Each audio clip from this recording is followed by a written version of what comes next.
to this bill. I commend it to the House, Mr Speaker. I call the honourable member Sua Williams-Sio. Malo soifua. Malo soifua, Mr Speaker.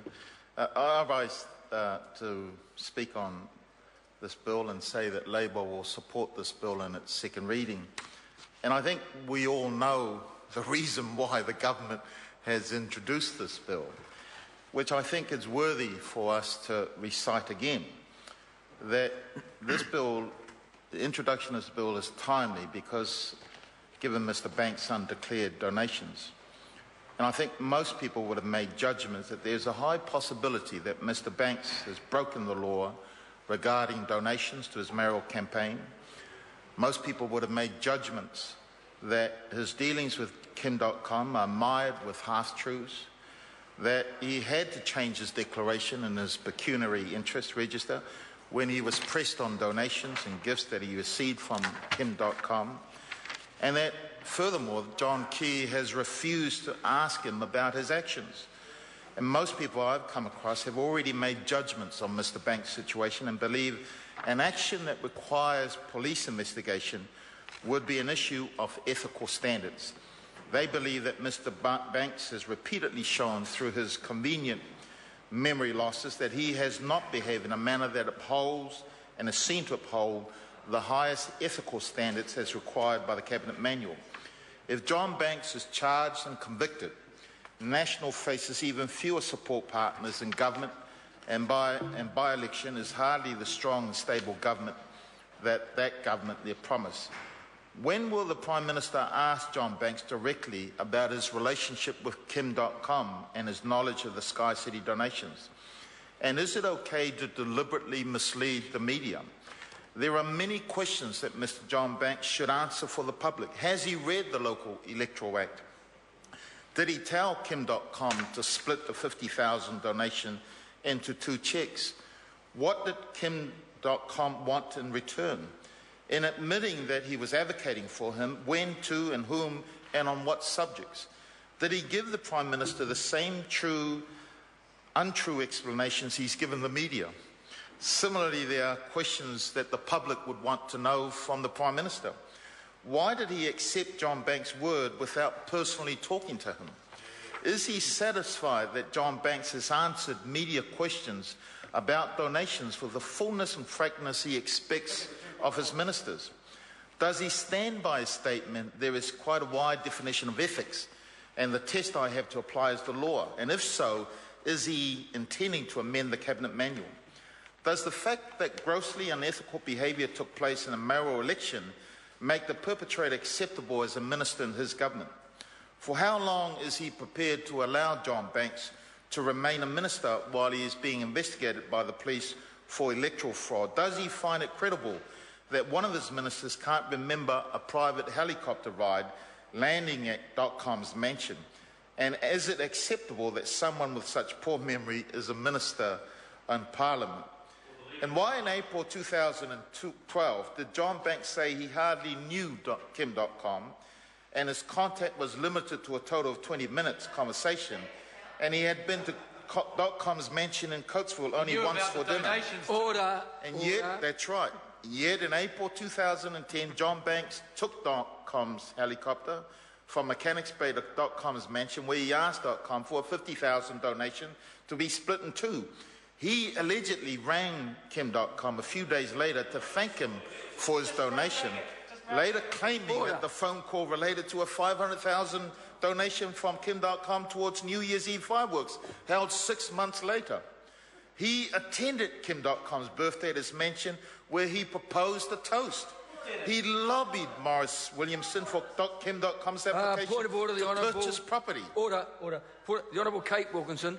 This is the second reading of the Local Electoral Amendment Bill number 2. I don't know if that member has even mentioned it. He seems to be focused on Kim.com, and I think he should confine his... No, order. Member, be seated.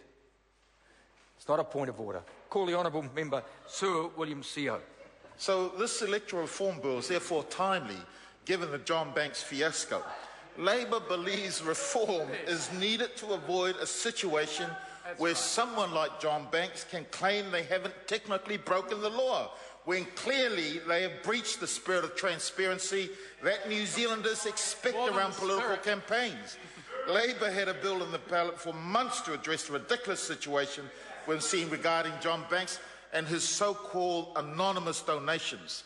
So it was good to finally see this government present something. Interestingly, the government bill also says that as a result of their changes, public confidence in local elections will increase. However, confidence has fallen to the level it has because of the government's action, or rather inaction, related to John Banks and the Kim.com affair.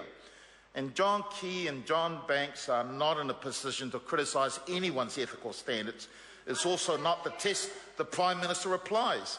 When Mr Key was asked by Metiria Ture, when the Prime Minister said, "I expect high standards from my ministers," was he applying a legal test or the test of the highest ethical standards set out in the Cabinet Manual? Mr Key replied, "A legal test."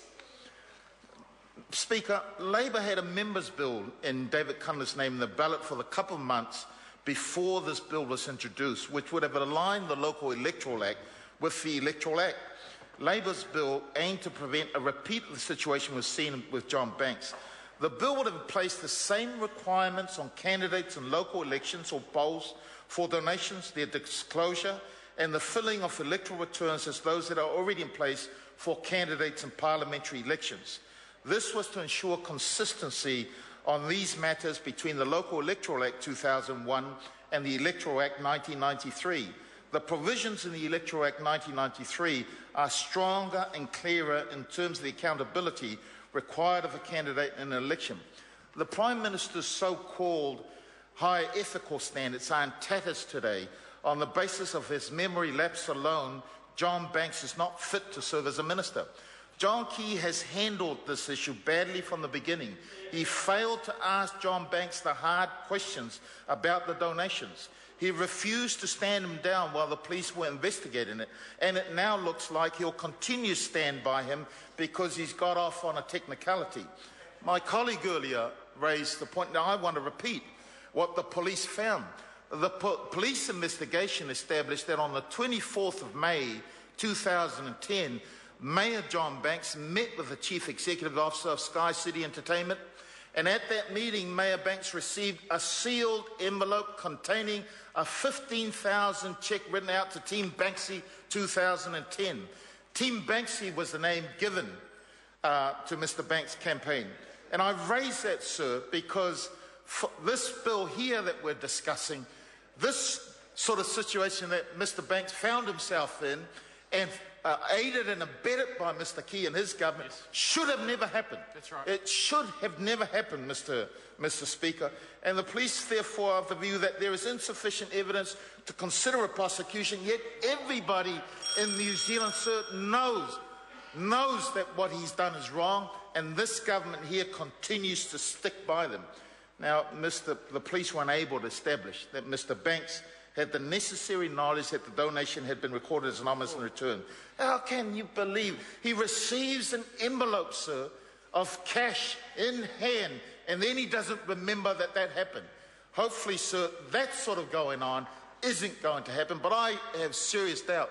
As long as this government is in power, sir, it appears to the public, and it appears certainly to this side of the House, that they will continue to have this sort of going on, with the likes of John Banks continuing to take donations, pretend like he never received anything, call for those who have given the donation to ask that it be anonymous. And I want to say, sir, it is timely that this bill came through. They should have listened to us in the first place, supported the bill that we put forward in the first place, instead of playing all these silly games. And what they've got to show for it, sir, is their credibility has gone down. And I think every member that supported that government, in the last election, they would be sorely disappointed, sir. Sorely disappointed, because this sort of going on just reveals that this government is about protecting their mates, it's about protecting their friends, despite the fact that everybody knows the unethical behaviour that has occurred, the underhanded tactics that have occurred, the failure of them living up to the standards, particularly the standards as required of ministers of the Crown. And so, yes, we support this bill, it is timely, but everybody needs to know the background behind why this government has rushed in to introduce this bill. Thank you. I call the honourable member Holly Walker. Tēnā koe, Ms Walker. Thank you, Mr Speaker. Tēnā koe, tēnā